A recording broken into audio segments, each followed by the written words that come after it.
Hello students. हमारा जो next topic है वो है क्वाड्रेटिक इक्वेशंस। क्या है बेटे? क्वाड्रेटिक इक्वेशंस, जो कि आपके लिए आईआईटी के लिए और इनके लिए काफ़ी इम्पोर्टेंट टॉपिक है। लास्ट 5 और 6 ईयर से 1 और 2 मार्क्स में यहाँ से क्वेश्चन है वो हमेशा कंटिन्यू आ रहा है। तो अभी से +1 से आप लोग इसके अच्छे से नोट्स बना ले, जो कि नेक्स्ट ईयर +2 में भी हेल्प करेंगे और आगे चल के आप एडवांस या मेन का जो भी एग्ज़ाम वगैरह दोगे उन दोनों में आपके लिए हेल्पफुल होंगे। तो आज का जो टॉपिक है हमारा वो है क्वाड्रेटिक इक्वेशंस। और क्वाड्रेटिक इक्वेशन में जाने से पहले सबसे पहले हमें पता होना चाहिए एक्सप्रेशन। क्या बेटे? Expression. It is defined as combination of terms containing constant and variable। Constant और वेरिएबल्स का जो कम्बिनेशन है वो एक्सप्रेशन कहलाता है।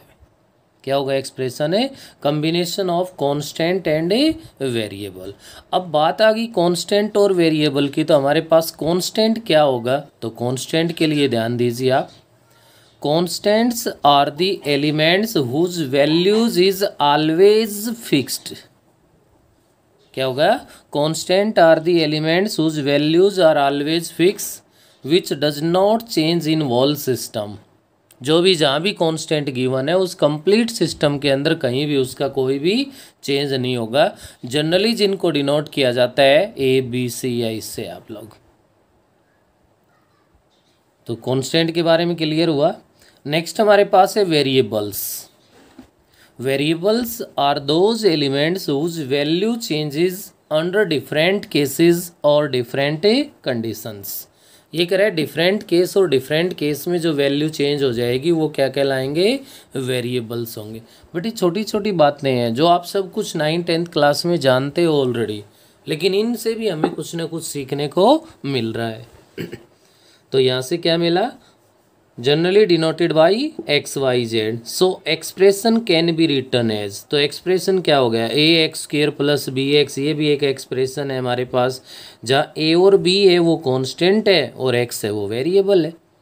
ऐसे ही 9x³ + BX² + 3x - 1 मैंने लिख दिया, तो 9B3 1 ये सब क्या है? कांस्टेंट है और X है वो क्या है? वेरिएबल है। यहाँ भी हमारे पास क्या है भाई? 2x + 3, तो 2 और 3 है ये कांस्टेंट में, X है वो वेरिएबल है। यहाँ भी हमारा X है वो क्या है? वेरिएबल है, और 5 और 2 है ये किस में है? कांस्टेंट में। तो ये तो हो गया बेटे एक्सप्रेशन। देखो ये सब कुछ क्यों कर रहे हैं हम, आगे चल के लास्ट तक आप इस चीज़ को समझ पाओगे कि ये बातें छोटी छोटी क्यों बताई जा रही। एक्सप्रेशन है, एक्सप्रेशन का क्लियर होने के बाद नेक्स्ट पॉइंट हमारा आता है equation. When any expression is equated to 0, किसी भी एक्सप्रेशन को 0 के इक्वल अगर इक्वेट कर दिया जाए, और 1 expression is equated to another expression, या फिर किसी एक्सप्रेशन को दूसरे एक्सप्रेशन के इक्वल रख दिया जाए, then the result would be an equation. Then result would be an equation. अब तक हम लोग बार बार पढ़ते आ रहे हैं भाई इक्वलिटी आ गई, वहाँ पे इक्वेशन बन गई। ये इक्वेशन कहाँ से है? क्या है इसकी रियल में definition? When any expression is equated to 0 और 1 एक्सप्रेशन, किसी भी एक्सप्रेशन को 0 के इक्वल रख दिया जाए या किसी भी एक्सप्रेशन को अनदर एक्सप्रेशन के इक्वल रख दिया जाए, तो वहाँ से क्या बनती है? इक्वेशन बनती है। तो इक्वेशन कैसे? 5x + 3, ये तो एक एक्सप्रेशन था हमारे पास, लेकिन इक्वल्स टू 0 रख दिया, तो ये क्या बन गई? अब इक्वेशन बन गई भाई। ऐसे ही AX² + BX भी एक एक्सप्रेशन है, CX³ - D है वो भी एक एक्सप्रेशन है, और इन दोनों को अगर इक्वल रख दिया गया तो ये भी एक क्या बन गई? इक्वेशन बन गई। तो छोटी छोटी बातें हैं जो कि काम आने वाली है, इन पे ध्यान रखने की हमें ज़रूरत है। रूट्स ऑफ इक्वेशंस या zeros of equation. The values of variable, किसकी वैल्यू बेटा? वेरिएबल की value, which when substituted in equation satisfy the equation are said to be zeros और roots of the equation. Variable की जो value substitute कर दी जाए और उस इक्वेशन को सेटिस्फाई करें वो उस इक्वेशन के रूट्स कहलाएंगे या वो उस इक्वेशंस के जीरोज़ कहलाएंगे। मैंने यहाँ पे एक इक्वेशन ले ली, X square minus 9 is equals to 0। अगर मैं यहाँ एक्स के प्लेस पे 3 रख दूँ, क्या रख दूँ बेटा, 3 अगर रख देता हूँ तो क्या बनेगा यहाँ से अपना result, 9 minus 9 is equals to 0, 0 is equals to 0, it means x is equals to 3 is a root of this equation, x is equals to 3 zeros of this equation. इसके अलावा अगर मैं x की वैल्यू -3 रख दूं तो भी हमारे पास ये रिजल्ट ट्रू है भाई, -3 पुट कर दूं तो भी क्या है, ये ट्रू है, और ट्रू है तो क्लियर है कि ये भी इसका क्या है, जीरोज है। अब मैं ये कहूँ कि बेटे x की वैल्यू हम 4 रख लें, अब 4 रखने से तो 16 माइनस 9 इज इक्वल्स टू 0 बनेगा भाई, तो यहाँ से कितना आ गया, 7 equals to 0, which is not possible, not possible है, तो x is equals to 4 is not a zeros of equation. तो कोई भी इक्वेशन है उसका रूट्स है, उसका जीरोज है, उसका सॉल्यूशन है, वो कब है, अगर उस वेरिएबल की वैल्यू उसमें हम लोग पुट करें और वो उसको सेटिस्फाई करे तो वो हमारे पास उसका क्या है भाई, जीरोज है। अब यहाँ पे अपने पास इक्वेशन तक हम लोग पहुँच गए, उसके बाद फिर से मैं आपको एक 9th-10th क्लास के टॉपिक पे लेके चल रहा हूँ, क्योंकि ये सब कुछ इन्हीं को मिला जुला के हमारे पास जाके क्वाड्रेटिक इक्वेशन बनेगी। अभी तो क्वाड्रेटिक इक्वेशन कैसे बन रही है, कहाँ बन रही है, ये सब कुछ पहुँचने के लिए हमें पहले इन सब एक छोटे छोटे स्टेप से इनसे गुजरना है। Polynomial, it is an algebraic expression containing any number of terms। Polynomial क्या होता है भाई, it is an algebraic expression containing any number of terms, कितने भी टर्म्स हो सकती है, लेकिन उसके लिए भी साथ में कंडीशन गिवन है, the number of terms in any of the polynomial must be finite। ये इनफाइनाइट नहीं है भाई, क्या नहीं है, इनफाइनाइट नहीं है, कोई भी पोलिनोमियल हो उसमें नंबर ऑफ टर्म्स है वो क्या होंगी, मस्ट बी फाइनाइट होंगी। अब पोलिनोमियल की जो जनरल फॉर्म है वो क्या है, a0 x raise to the power n plus a1 x raise to the power n minus 1 plus a2 x raise to the power n minus 2 plus so on, last में an x raise to the power 0 आ गए, ये इसकी general form होगी। is a polynomial where a0, a1, a2 so on an are the constants and x is a variable। यहाँ x variable है और a0, a1, a2 so on an है, ये सब क्या है, कांस्टेंट है भाई। नेक्स्ट हमारे पास यहाँ पे फॉर एग्जाम्पल लिख दिया मैंने, ax³ plus bx square plus cx is equals to cx, ये एक आपके पास पोलिनोमियल को रिप्रेजेंट कर रहा है, किसको कर रहा है, पोलिनोमियल को रिप्रेजेंट कर रहा है।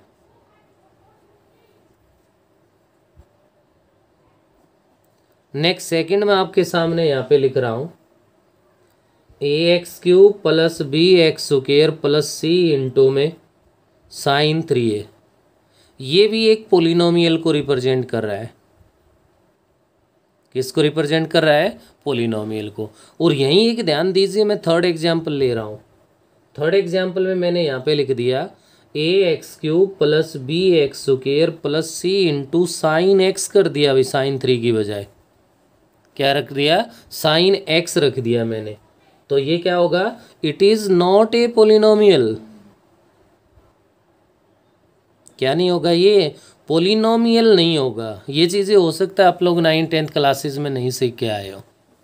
ax³ plus bx square plus c into sine x की फॉर्म में मैंने यहाँ पे लिख दिया, तो ध्यान रखें कोई भी आपके पास पोलिनोमियल है उसके अंदर क्या नहीं होना चाहिए, ये देखो एक अलजेब्रिक एक्सप्रेशन लिखा हुआ है पोलिनोमियल की डेफिनेशन में, तो साइन x हुआ या log ऑफ x हुआ या e raise to the power x है या a raise to the power x है, अगर इस फॉर्म में आ जाए तो वो क्या नहीं है, पोलिनोमियल नहीं है, इस बात का ध्यान रखना।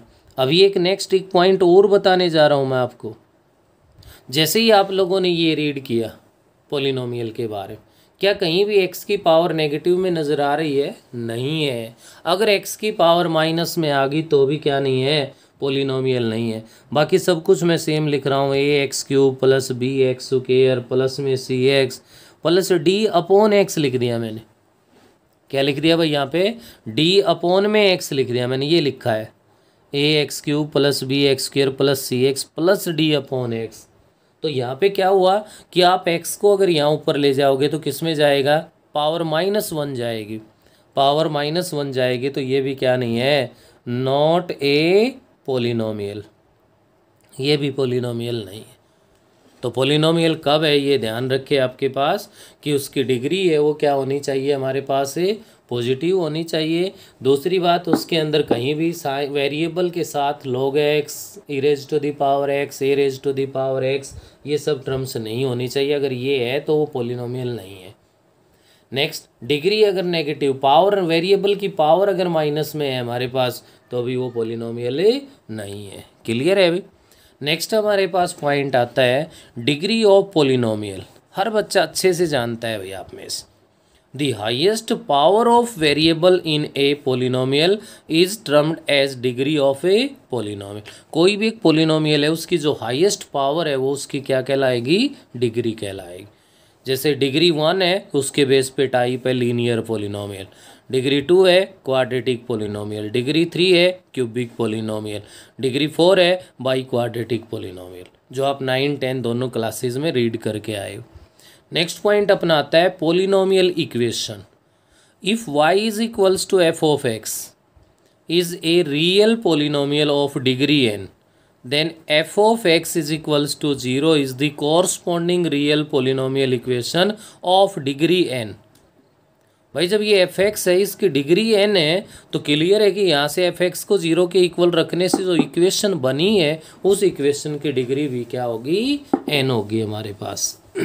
तो ये था बेटा इस पेज के ऊपर जो मेन पॉइंट था वो पोलिनोमियल्स पे हमने फोकस किया था, जिसके बारे में आप ऑलरेडी अच्छे से जानते भी हो, जो कि आप 9th और 10th क्लासेस में पोलिनोमियल्स के टाइप या सब कुछ पढ़ के आ रहे हो।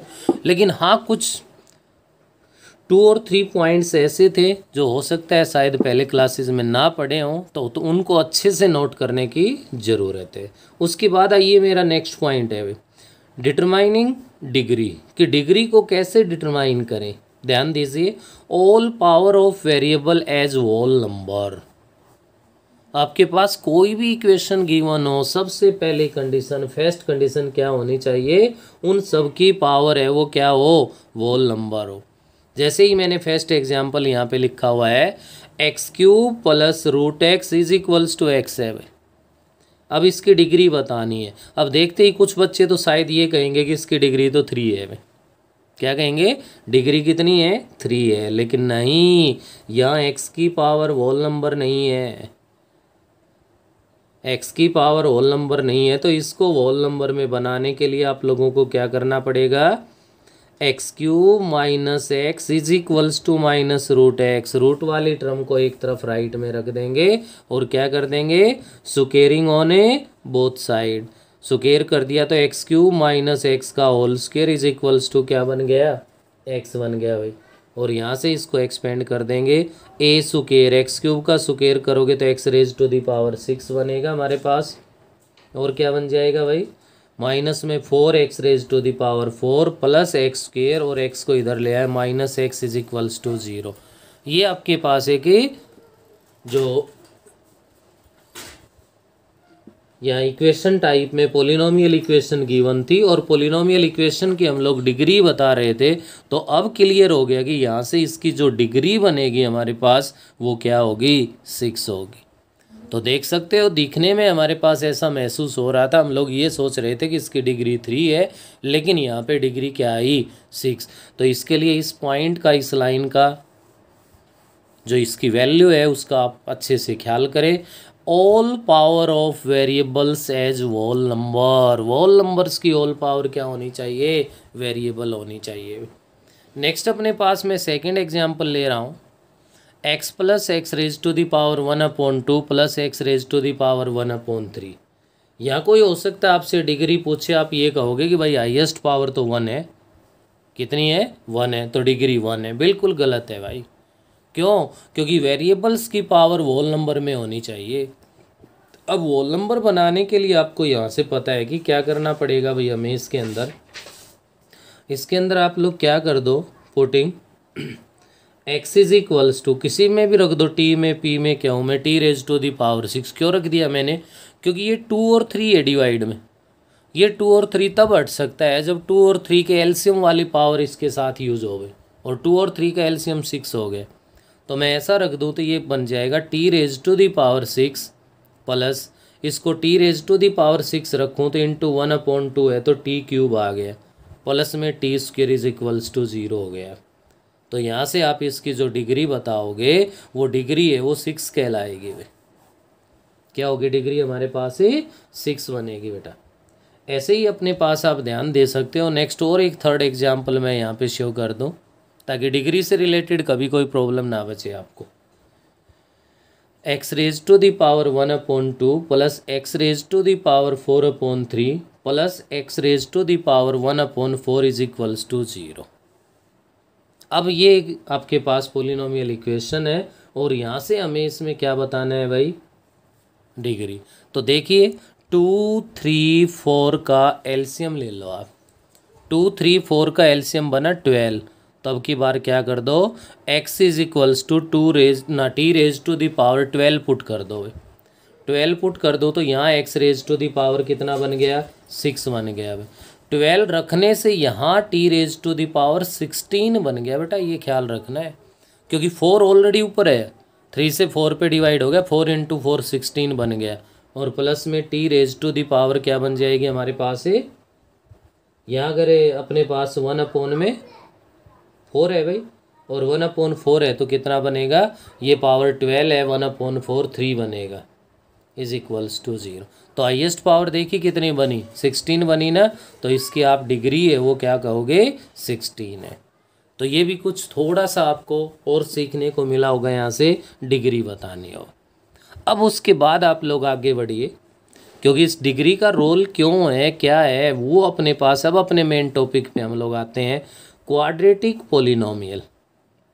ए polynomial of degree 2 which is of the form of ax square plus bx plus c a not equals to 0 is said to be quadratic polynomial or quadratic expression in a variable x। क्या हो भाई हमारे पास, जिसकी degree क्या होनी चाहिए, 2 होनी चाहिए। तो ये नहीं कि जैसे दिखने में अभी डिग्री में लग रहा था डायरेक्ट कि इसकी डिग्री 3 होगी, इसकी डिग्री 1 होगी, या इसकी डिग्री हमारे पास ऐसे अलग अलग, और उनको फाइंड किया तो देखा हमने किसी की डिग्री 6 आई, किसी की डिग्री 16 आ रही है। तो ये कह रहा है कि वो पोलिनोमियल जिसकी डिग्री हमारे पास 2 हो और जो किस फॉर्म में हो, ax² plus bx plus c a not equals to 0। ये क्यों लिखा गया है, क्योंकि a अगर 0 हो गया तो ये लीनियर बन जाएगा भाई, क्वाड्रेटिक नहीं बचेगा। Is said to be quadratic polynomial. उसके बाद हमारे पास अगर हम आगे बढ़ते हैं तो क्वाड्रेटिक पोलिनोमियल के बाद अब अपने पास जो मेन जिस चैप्टर पे जिस टॉपिक पे हम बात कर रहे हैं, जो भी आपका मेन नेक्स्ट ऑब्जेक्टिव टेस्ट होना है, फर्स्ट जो ऑब्जेक्टिव टेस्ट हुआ बेटे उसमें आप लोगों ने अच्छे से यही नहीं पता था कि भाई हमें क्या करना है। कुछ टॉपिक भी थोड़ा सा डिफ़िकल्ट था जो कि लॉगरिथम से रिलेटेड, एक्सपोनेंशियल से रिलेटेड। अब तो वो टॉपिक है जो कि आप लोग 9th और 10th क्लासेस में रीड करके भी आ रहे हो, अच्छे से उसके बारे में आप लोग जानते हो, उसी को आगे बढ़ाना है, उनका भी यूज़ करना है जितना हमें पता है, और कुछ नया मिलेगा उसको भी आगे बढ़ाना है। तो अब अपना वो मेन टॉपिक है क्वाड्रेटिक इक्वेशन। और इस क्वाड्रेटिक इक्वेशन में कह रहा है a quadratic polynomial when equated to 0 give rise to quadratic equation. देखो पोलिनोमियल के बारे में क्यों पढ़ रहे थे, अगर पोलिनोमियल का पता है, क्वाड्रेटिक पोलिनोमियल का पता है तो क्वाड्रेटिक इक्वेशन में कोई दिक्कत ही नहीं है हमें। कि क्वाड्रेटिक इक्वेशन को अगर 0 के इक्वल रख दिया जाए तो वो क्या बना देती है, क्वाड्रेटिक इक्वेशन बना देती है, जिसकी जनरल फॉर्म होती है जो आप लोगों ने 10th क्लास में भी रीड की हुई है, ax² plus bx plus c is equals to 0। Quadratic equation की जो जनरल फॉर्म होती है वो होती है ax² plus bx plus c is equals to 0 and a not equals to 0। ये तो बन गई बेटे quadratic equation. Next, solution of quadratic equation और roots of quadratic equation. The values of X which satisfy the quadratic equation is called the roots, zeros और solution of quadratic equation.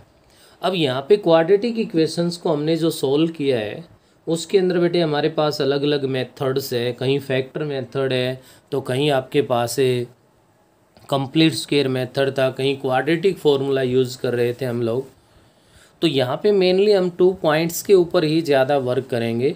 एक तो factor method है भाई, मैंने यहाँ पे एक एग्जांपल ले लिया कि अपने पास X square minus 5x plus 6 is equals to 0 है।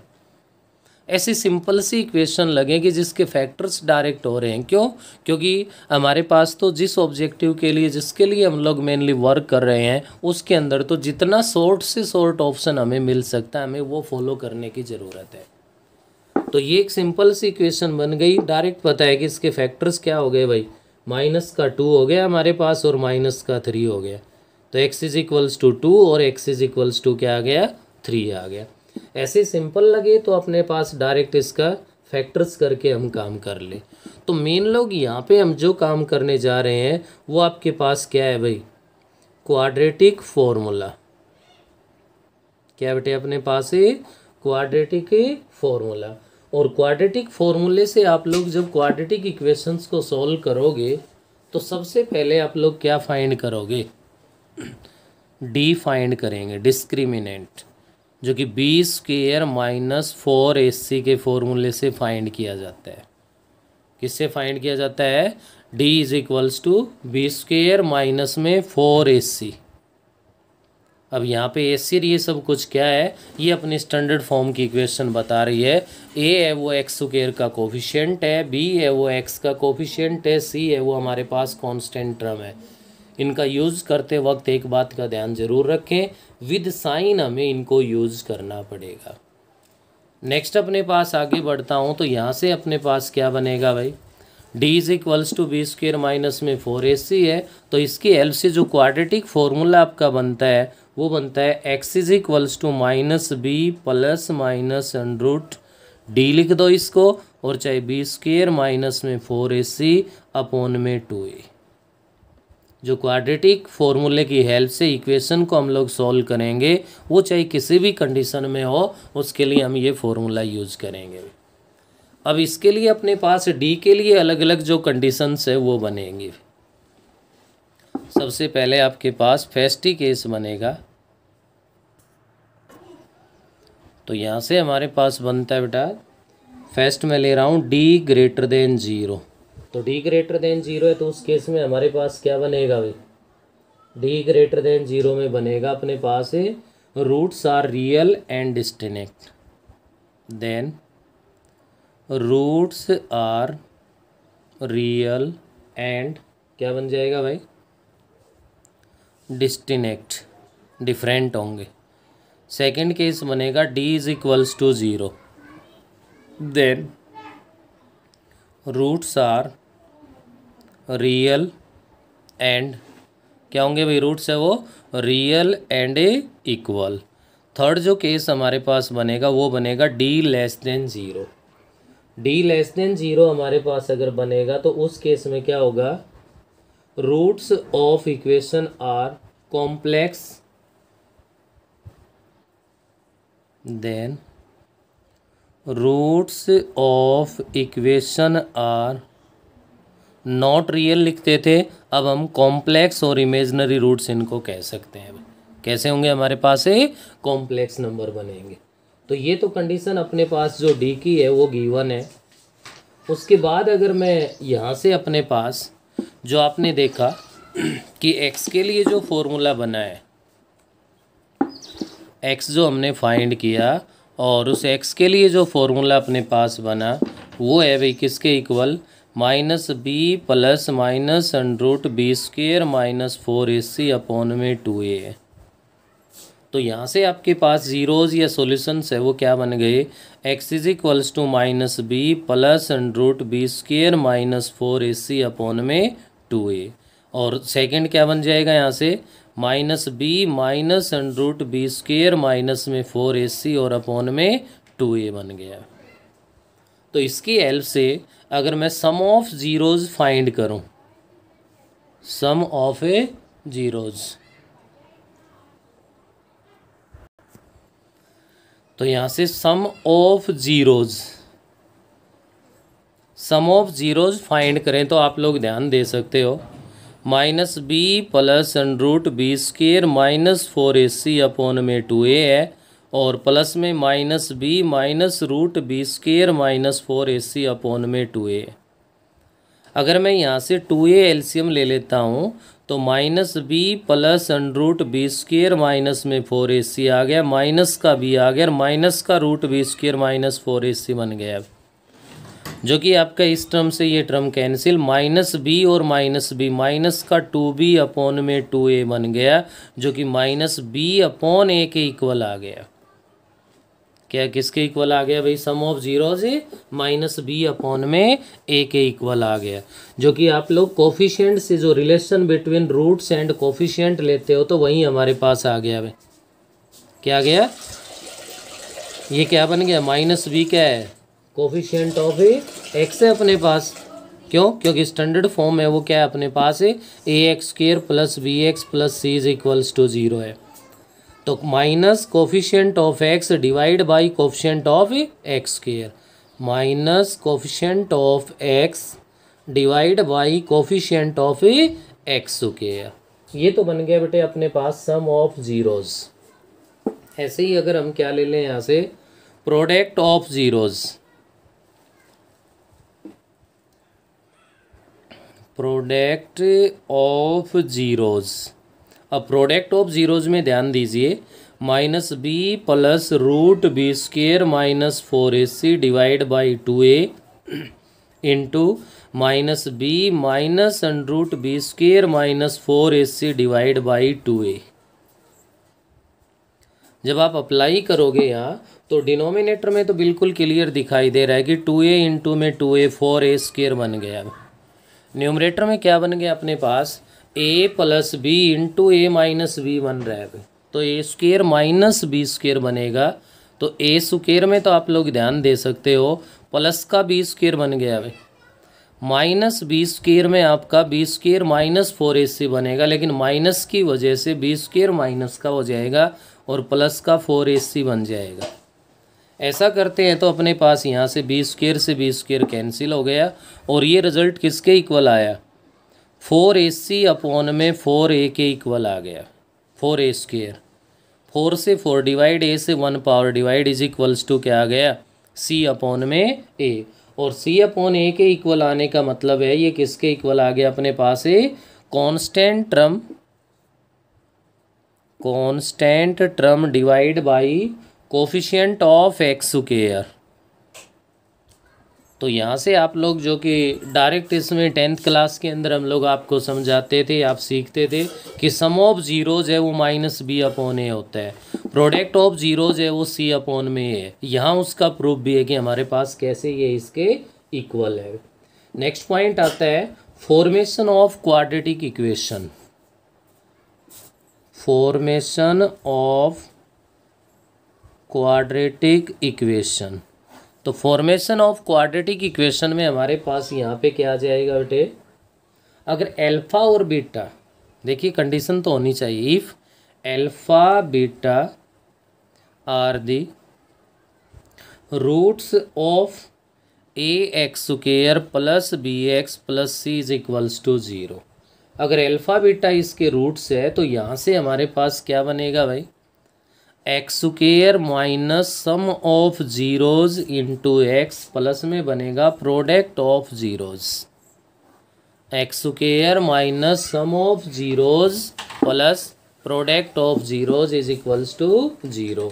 ये रूल अप्लाई कर देंगे तो यहाँ से हम लोग क्या कर सकते हैं भाई? क्वाड्रेटिक इक्वेशन है वो फाइंड कर सकते हैं, बना सकते हैं जब हमारे पास जीरोज गिवन हो तो। उसके बाद अपने पास यहाँ पे नेक्स्ट अगर हम लोग आगे बढ़ते हैं तो सम इम्पोर्टेंट पॉइंट्स है क्वाड्रेटिक इक्वेशन के भाई, जो relation between roots and coefficient of quadratic equation से रिलेटेड है। अल्फा और बीटा हमारे पास रूट्स है, तो आपके पास देखिए α² प्लस β² अगर फाइंड करवाए तो डायरेक्ट आप रिजल्ट का यूज़ कर सकते हो। बी स्क्वेयर माइनस में 2ac अपॉन ए स्क्वेयर के इक्वल होता है। किसके इक्वल होता है? B square minus 2ac upon A square. Expand करना चाहो तो कर सकते हो, A square plus B square क्या कहलाएगा? ए प्लस बी का होल स्क्वेयर माइनस 2ab की फॉर्म लिख के एक्सपेंड कर लेना। सेकंड जो रिजल्ट है अपना, अगर अल्फ़ा माइनस बीटा आपको फाइंड करना हो तो ये इक्वल होता है बेटे under root B square minus में 4ac divide by mod of A की वैल्यू पॉजिटिव हो या नेगेटिव हो उस पर मॉडुलस लगेगा, वो प्लस का काउंट होगा, वो आपका अल्फ़ा माइनस बीटा कहलाएगा।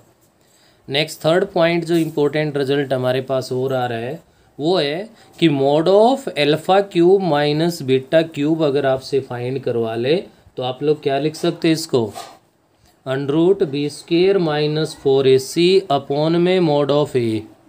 ये तो अल्फ़ा माइनस बीटा आ गया भाई, और इनटू में अपने पास क्या और आ जाएगा? Mod of b square minus 4ac divide by a square. ऐसे ही अपने पास अगर मैं नेक्स्ट पॉइंट नंबर 4 पे आता हूँ तो फोर्थ पॉइंट है बेटे alpha cube plus beta cube. क्या है? अल्फ़ा क्यूब प्लस में बीटा क्यूब है हमारे पास, जो कि सोल्व करेंगे तो इक्वल ये रिजल्ट बनेगा 3abc minus B cube upon में ए क्यूब। और नेक्स्ट हमारे पास फिफ्थ जो रिजल्ट है वो है mod of alpha square minus में बीटा स्क्वेयर है, जो कि इक्वल होता है under root B square minus 4ac और अपॉन में अपने पास है मॉड ऑफ ए इंटू में मॉड ऑफ बी अपॉन में ए। ये मॉडुलस के लिए यूज है भाई, इसका मीनिंग एक ही है कि इसके अंदर जो रिजल्ट आना है वो क्या होगा? पॉजिटिव होगा। तो ये 5 इंपॉर्टेंट रिजल्ट्स है, इनका आप ध्यान रखेंगे और इन रिजल्ट्स की हेल्प से आपके पास मैं कुछ 2, 3, 4 क्वेश्चंस दे रहा हूँ जहाँ पे आप लोग इनका यूज़ करके और अपना आगे जो काम है वो कर सकते हो। फर्स्ट क्वेश्चन ये है भाई, प्रैक्टिस के लिए आप लोगों को करके देखना है। क्या है अपने पास? इफ़ द इक्वेशन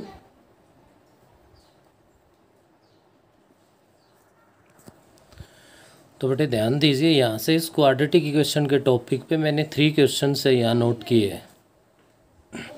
फर्स्ट जो है अपना, if the equation k minus 2 into x square minus k minus 4 into x minus 2 is equals to 0 has difference of roots as 3।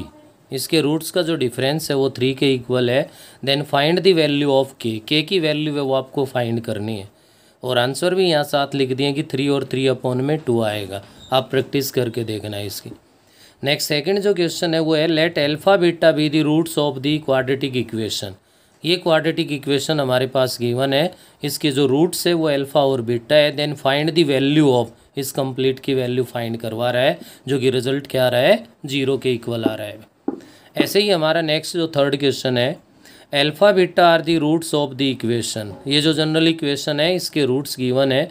Then find the equation of whose roots are alpha square plus beta square और 1 upon alpha square plus 1 upon beta square है वो उसके क्या होने चाहिए? Roots होने चाहिए, जिसका रिजल्ट भी ये लिखा हुआ है।